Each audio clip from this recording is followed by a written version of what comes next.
Olá, tudo bem? Meu nome é Marcelo Teles e neste vídeo a gente vai falar um pouco sobre a profissão cientista de dados e esse termo, né? Ciência de dados. Eu deixei preparado aqui já uma figura, né? Na verdade um diagrama de Venn. Diagrama de Venn é um diagrama onde vão ter alguns conceitos sobrepostos que vão dar origem a um novo conceito, né? Um novo termo, que é o caso desse diagrama que a gente tem aqui, onde a gente tem a área da computação, a área da estatística e uma área afim, uma área específica. Então a junção destes três conceitos aí dão origem ao termo ciência de dados. Então, eu, por exemplo, não me considero um cientista de dados, porque eu não tenho um conhecimento específico numa área afim.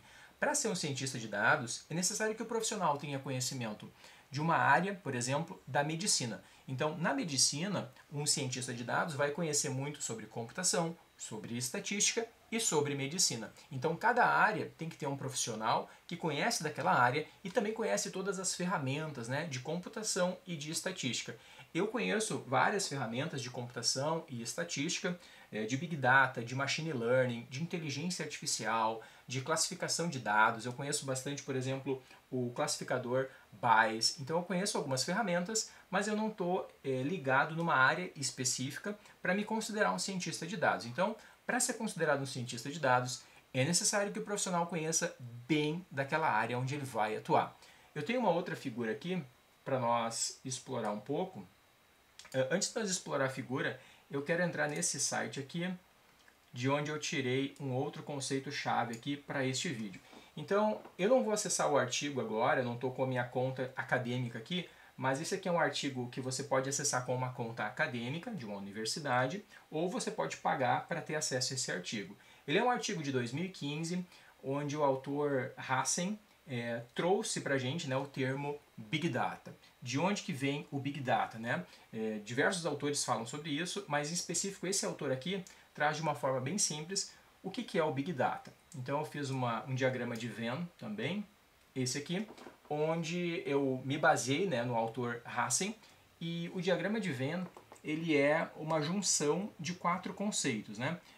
É necessário que a gente tenha valor, volume, variedade e velocidade. Por exemplo, o que seria valor? Para a gente encontrar valor numa base de dados, a gente vai fazer uma mineração, né? A gente minera e encontra algo de valor. Se a gente está falando na área da saúde, por exemplo, imagina que a gente tem um paciente que a gente fez um diagnóstico e a gente quer identificar para esse paciente qual é o melhor tratamento. O que a gente pode fazer para chegar nessa resposta?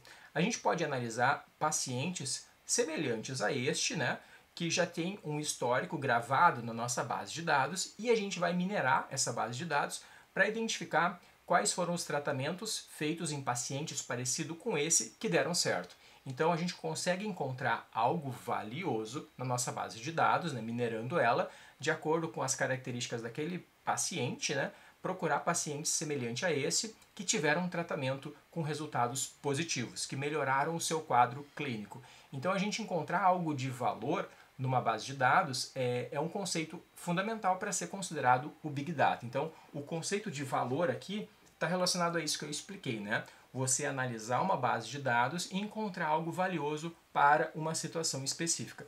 Os dados por si só, eles não têm um valor, mas quando a gente encontra uma situação na qual aqueles dados podem ser aplicados e serem utilizados como base, aí sim a gente tem algo de valor. Então isso que quer dizer aqui o valor numa base de dados.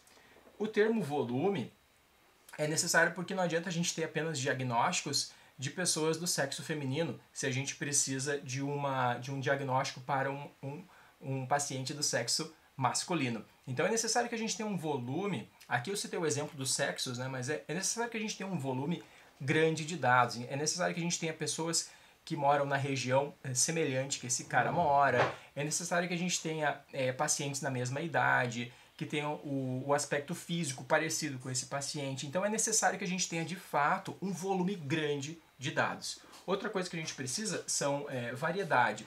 É necessário que a gente consiga analisar dados de bases de dados, dados que estão em planilhas, dados que estão em arquivos PDF. Então a gente vai considerar diversas fontes de dados para que a gente consiga chegar no Big Data. E para a gente conseguir fazer tudo isso, tem que ser possível a gente fazer isso numa certa velocidade. Então não adianta a gente ter um monte de dado e demorar para minerar esses dados. Então a junção desses 4 conceitos, desses 4 Vs, dão origem ao termo Big Data.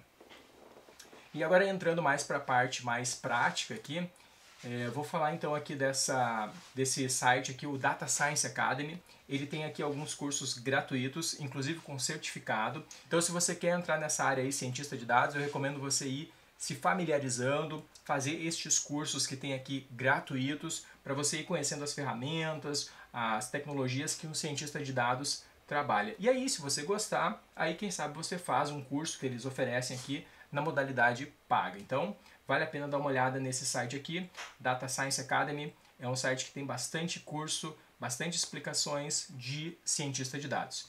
E agora entrando ainda na parte mais prática, diversas instituições do governo oferecem dados abertos para que a gente faça uso desses dados, né? Analise esses dados, compartilhe esses dados e faça alguma coisa com eles, né? Desenvolva alguma coisa. Então, até é uma iniciativa de encontrar soluções, né, com os dados que a gente tem atualmente. Então, acho muito bacana, eu já fiz vários trabalhos, já ajudei alunos a fazer trabalhos com os dados abertos, tem bastante conjuntos de dados para você explorar. Eu também vou deixar aqui na descrição deste vídeo outros sites que também têm dados abertos para você utilizar aí nos seus trabalhos. Então a gente falou um pouco aí do aspecto mais teórico, veio para a parte mais prática e agora eu tenho um projeto aqui que eu vou explorar aqui com vocês para nós ver um exemplo aí de um trabalho de um cientista de dados.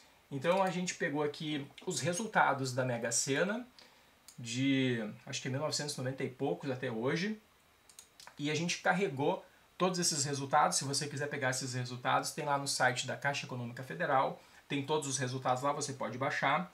E acho que os resultados que estão aqui são até abril, e aí então até abril tiveram 2.146 sorteios. E eu posso carregar eles e posso verificar, por exemplo, se eu tivesse jogado, vou escolher 6 dezenas aleatórias aqui, se eu tivesse jogado escolhi 7, se eu tivesse jogado essas 7 dezenas, deixa eu verificar se eu teria acertado. Eu teria acertado apenas 2 vezes, então certamente eu teria um prejuízo aí, né?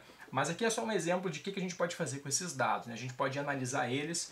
E uma outra estatística legal que eu bolei aqui é nós analisarmos quantas vezes cada número foi sorteado. Então eu separei aqui as 60 dezenas e aqui se a gente analisar o número que foi mais sorteado foi o número 10. Ele foi sorteado 245 vezes. Então é isso que a gente pode fazer com os dados, né? A gente pode minerar eles, pode classificar eles, né? Pode ordenar, pode encontrar padrões nos dados, beleza? Então eu espero que você tenha gostado desse papo aí sobre cientista de dados, né? A profissão do cientista de dados, o próprio termo, né? Ciência de dados e também o termo Big Data. Eu espero que você tenha gostado desse vídeo. Se você gostou, curte aqui embaixo, compartilhe com seus colegas. Se você está interessado em mais assuntos desse tipo, ative o sininho de notificações para você receber os novos vídeos que vêm por aí. Muito obrigado por assistir esse vídeo. Até o próximo.